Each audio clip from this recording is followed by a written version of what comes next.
Ons lees saam met 1 Korintiërs 5 vers 9 tot 13.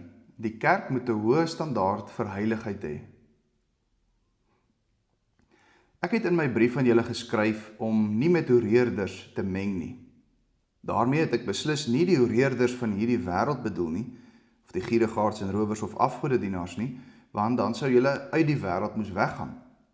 Nou skryf ek aan julle om nie te meng met iemand wat homself 'n gelowige noem, maar 'n hoereerder of 'n gierigaard is, of 'n afgodedienaar of 'n kwaadprater of 'n dronkaard of 'n rower nie.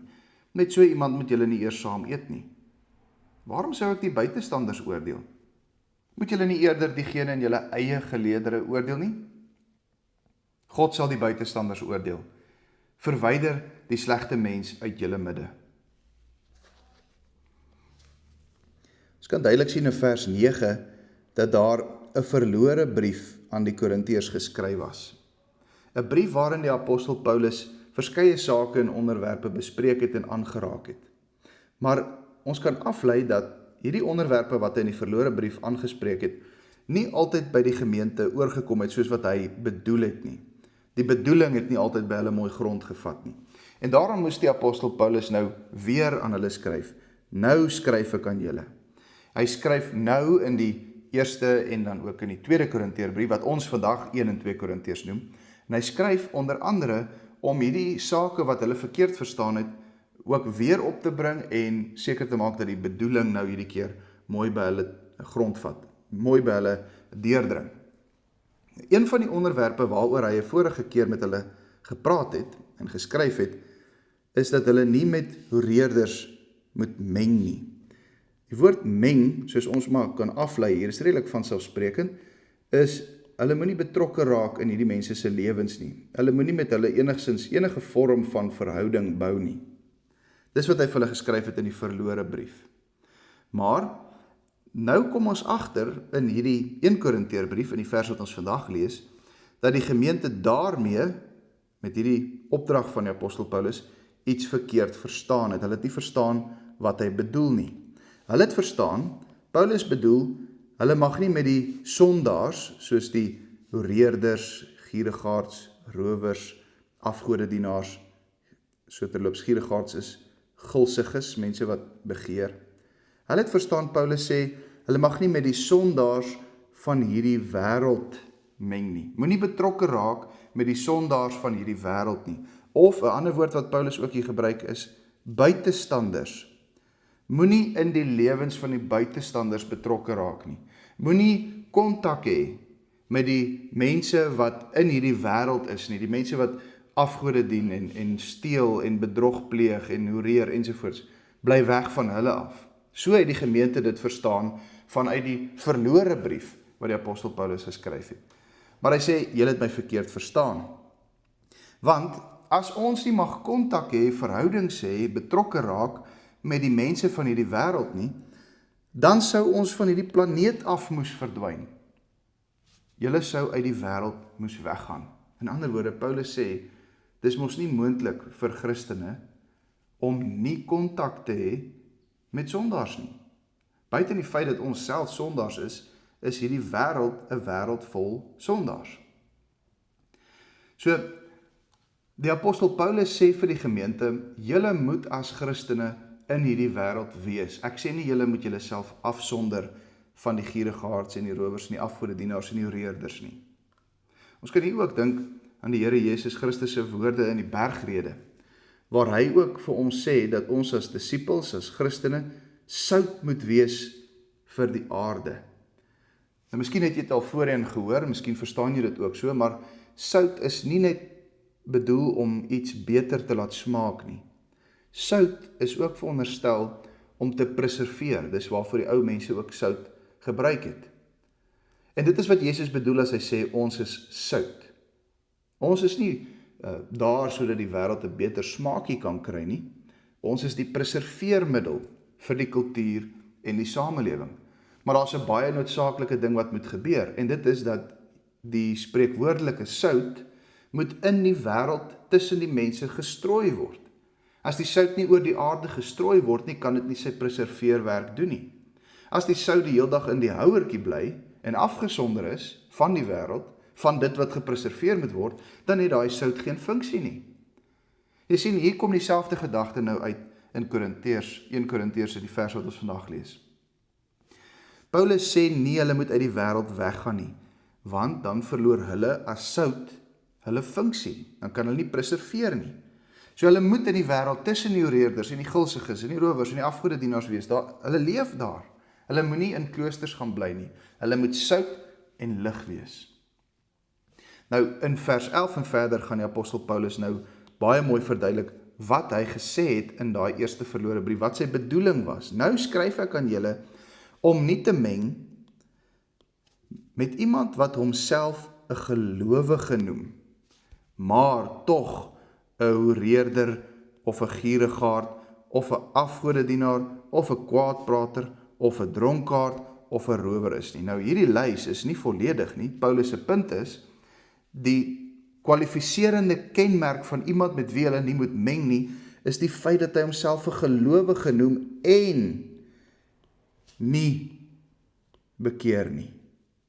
Hy is 'n gelowige en hy leef 'n aktiewe sondige leefstyl of 'n lewe waar hy aktief aan die sonde deelneem. En nou kan jy maar hier enige sonde noem. Paulus noem hier 'n paar. 'n hoereerder, gulsige persoon, iemand wat afgode dien, iemand wat kwaad praat of twis soek, iemand wat 'n gewoonte betrokke is in gewoonte dronkenskap, 'n dief, noem maar op. Paulus sê, julle moenie betrokke raak, verhoudings hê met mense binne in die gemeente wat sulke sondige lewens lei nie. Met sulke mense, sê die apostel Paulus, moet julle nie eers saam eet nie. Moenie eers saam met hulle eet nie. Sommige mense verstaan hiermee die nagmaal. Maar ek dink nie dat dit hier noodwendig betrekking op die nagmaal nie. Natuurlik, dit sou die nagmaal insluit. Hierdie gelowiges wat aktief hierdie sonde beoefen, sonder bekering, hulle kan nie aan die sakrament deelneem nie. Maar ek dink die apostel Paulus praat hier van eenvoudige alledaagse maaltye, want wat gebeur as 'n mens saam eet? Gewoonlik eet jy saam met mense met wie jy 'n verhouding reeds het, of jy eet met mense wat jy graag beter wil leer ken, jy eet met kennisse, of hoe dit ook al sê. Gewoonlik is dit die geval. Ons eet met familie, ons eet met vriende, mense wat naby aan ons is, of mense wat ek graag naby aan my wil hê. Maar dit sê Paulus, moenie gebeur nie. Die saam eet en die meng aspek gaan saam. Julle moenie betrokke raak in hierdie mense se leefstyl, in hierdie onchristelike leefstyl nie. Hier is 'n gelowige, met sy mond sê hy is 'n Christen, sy hele lewe is 'n weerspreking. Sy hele lewe is 'n onchristelike lewe, selfs al sê hy is 'n gelowige. So wat doen die apostel Paulus hier? Hy lig die standaard van heiligheid van die gemeente, die standaard van heiligheid vir gelowiges. En hy sê, veral vir julle daar in Korinte, julle standaard van heiligheid is heeltemal te laag. Dit moet baie hoër wees. Die standaard van heiligheid moet, om dit nou maar reguit te sê, baie hoër wees as wat meeste gemeentes se standaard vandag is. Ons is soms heeltemal te lank besig om die sonde in ons midde te duld. So kom ons leer hier by Paulus, kom ons hoor wat hy sê, ons verstaan wat hy sê. Paulus sê nie, Christene is sondeloos nie. En enige iemand in die gemeente wat sukkel met sonde, moet nou weggegooi word en uitgewerk word nie. Dis nie wat hy sê nie, inteendeel.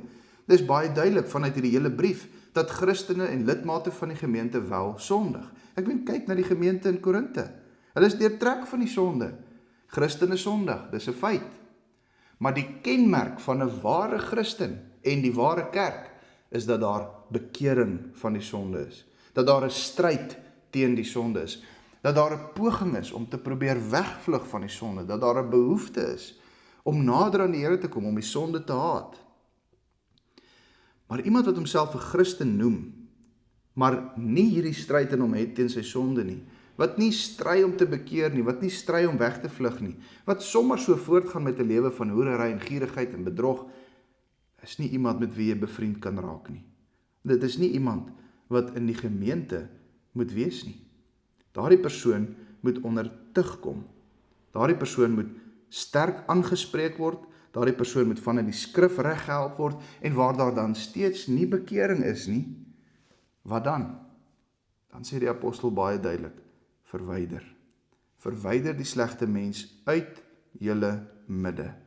Kan jy weer eens sien, waaroor gaan dit? Dis in hulle midde. Sondaars in hulle midde. Mense wat nie wil bekeer nie. Goddelose leefstyl, al sê hy is 'n Christen, verwyder uit julle midde. Nou in vers 12 en 13 maak Paulus dit duidelik, dat sy vermaning dus gerig is aan die gemeente. Paulus se dissipline val op die kinders van God binne die gemeente. Hy dissiplineer en hy tug nie die mense wat ongelowig is of buite die kerklike gemeenskap is nie. Kom ons lees dit gou weer, wat sê hy? Vers 12, waarom sou ek die buitestanders oordeel?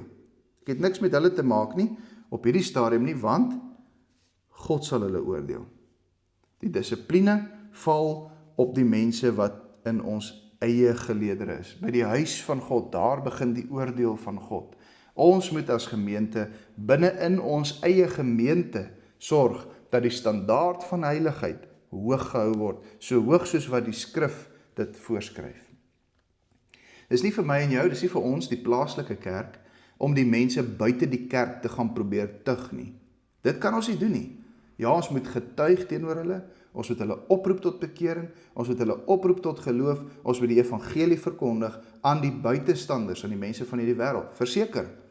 Maar die dissipline van die Here val op die mense in ons eie midde. Dit is belangrik dat ons as Christene ferm omgaan met die kwaad en die sonde in ons eie geleedere. Baie keer kan dit gebeur dat 'n gemeente vreeslik gefokus is op die sondes van die kultuur, maar ons kyk die sondes van ons eie geleedere mis. Het sou goed wees vir ons om te vra of ons standaard van heiligheid in ons gemeente so hoog is, soos wat die Bybel dit vir ons stel. Of gaan ons dalk nog te ligtelik om met sonde waarvan ons nie bekeer nie. Onthou, ek sê weer eens, hierdie verse sê nie ons is nie sondaars nie. Hierdie verse sê nie dat gelowiges nie sukkel met sonde nie. Inteendeel, hierdie verse sê, moenie meng met iemand wat homself 'n Christen noem, maar sonder enige berou en bekering 'n onchrustelike lewe lei nie. Vader, help ons om 'n hoë siening van U te hê en van wat U in U woord vir ons beveel. Ons erken dat ons soms te gemaklik raak met ons eie sonde en die sonde in ons gemeente. Help ons en gee vir ons die wysheid om 'n hoë standaard van heiligheid in ons lewe en gemeentelewe te soek en te handhaaf. Amen.